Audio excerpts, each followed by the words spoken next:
सारंगी महाजनांच्या जमीन खरेदी व्यवहार पूर्णपणे त्यांच्या संमतीनं झालाय। परळी इथल्या प्रतिष्ठित व्यापारी गोविंद मुंडे यांनी ही माहिती दिली आहे। त्यांनी केलेले आरोप बिनबुडाचे आणि चुकीचे आहेत असं ते म्हणतात। सारंगी महाजन यांची जमीन खरेदी करणारे परळी इथले व्यापारी गोविंद मुंडे यांनी हे वक्तव्य केलेले आहे।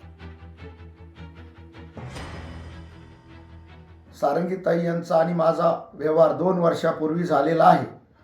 त्या व्यवहाराशी धनंजय मुंडे साहेब व पंकजाताई यांचा कुठलाही संबंध नाही।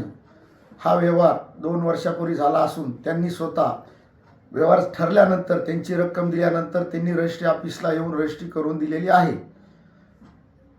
तरी त्यांना माझी विनंती आहे की त्यांनी विनाकारण माझी व मुंडे कुटुंबियाची बदनामी करू नये। या व्यवहाराच्या वेळी मी किंवा त्यांना इतर कोणी त्यांना दबाव आणलेला नव्हता।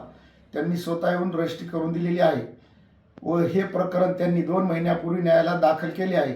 तर त्याला मी आव्हान दिलेले आहे, काय होईल ते आता कोर्टामध्ये होईल।